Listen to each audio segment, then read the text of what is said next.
Hey, welcome back to Two Super Guys Trade Stocks. I'm Dylan. And I'm Vinny. And we're just going to take a quick look at the whole BBBY thing. And is Ryan Cohen a douchebag? I actually don't think so. And that is Oh, a contrarian argument. depends on which forum you hang out on. If you guys enjoy this kind of entertaining stock market content of two stupid guys trading stocks, by all means, give us a like and subscribe below. We'd love to have you along this little adventure of ours. With that, we'll get to it.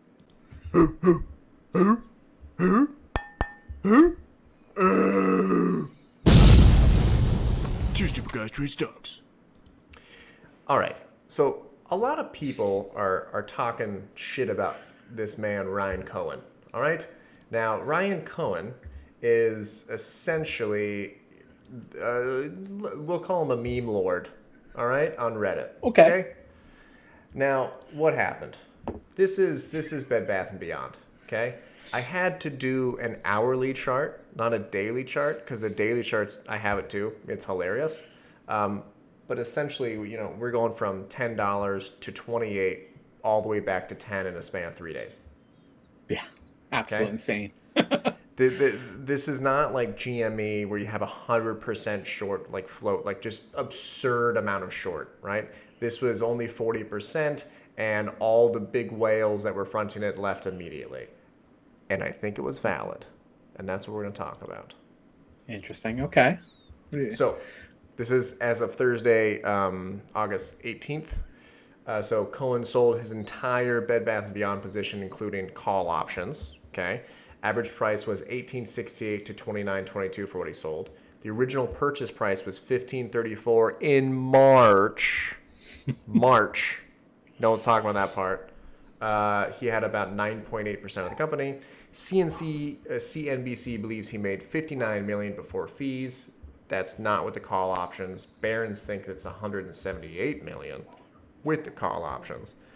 And the part that no one's talking about, like, oh, how could he leave? How could he do this to us? His call options expired in January. Okay. And no one's talking about that part, right? They're not call options forever. They become worthless. Well, did you see what his strikes were? His strikes were $60 and $80. Even Yeah, more so- worthless if this starts to go down. You have to sell. Yeah, or even trade sideways. Yeah, exactly. Yeah, or trade yeah. sideways. Good point. All right. Now, this arrow here, this is March. This is where he bought in. This is where he announced, well, sorry, he bought in at 15, but he announced, I'm going balls deep in Bed Bath & Beyond. Okay? He's in. Did you get arrested for that once?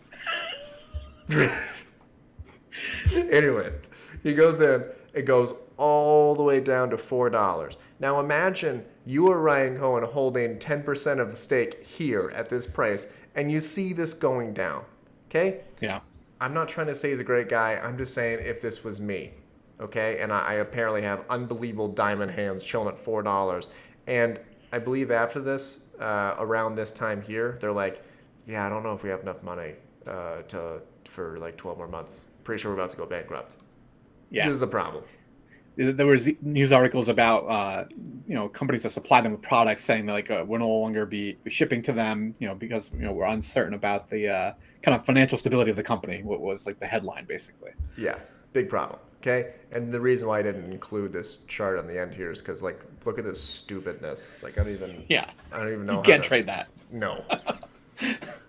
So this is the same guy who bought nearly 10% of GameStop in September 2020. He bought here, this green arrow. Okay? Wow.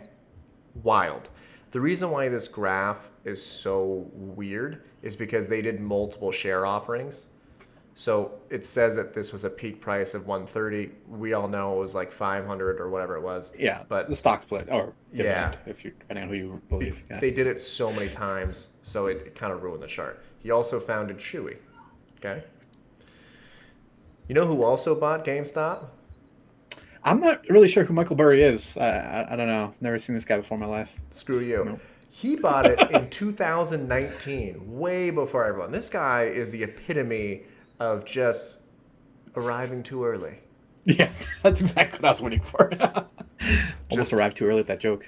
Yeah, there you That's go. what she said. Just coming a little bit too fast. He wrote a letter to the company and urged them to repurchase $238 million worth of shares to cause a short squeeze because he saw this happening way before it did. He's looking at their short float. He's like, bro, let's do this together. Instead, he sold fourth quarter 2020. He still made a bunch of money, by the way, just not as much as he could have. Oh, yeah. I mean, he was still up hundreds of percent. I forget exactly what his total was, but it was ridiculous. It was a lot. Now, is Ryan Cohen a douche? A lot of people on Reddit are very angry right now. They do not like him. It is so split right now. It is insane. There are people that like hate him and think he destroyed their lives financially. And there are those that have these wild conspiracy theories about how like almost flat earther level about how he sold Bed Bath and Beyond because he's gonna like buy a unit of it and make it part of GME, the Bye Bye Baby, and that this new superpower of GME with Bye Bye Baby is gonna like go to the moon. Okay. No. That's a ridiculous thought. But so I think that you're gonna respect this. After his $3.35 billion sale at Chewy, he invested the majority in one company. Do you know what that company was? I do know. He was like the largest individual shareholder of Apple at one point in time. I don't know if he still is, but he was at one point. 6.2 million shares of Apple still. One for my homeboy. Is he a douche? I mean, that's pretty sexy. This is also probably, I mean, it's a smart thing to do. We just put it all in Apple. This is also something that is going to get highly misinterpreted all over Reddit because people just read the title.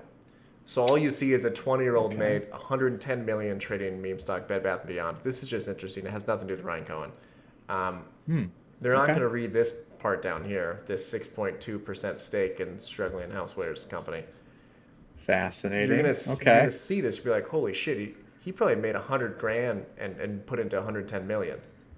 No, this dude was loaded beforehand. He bought $25 million worth of stock and changed that into $110 million.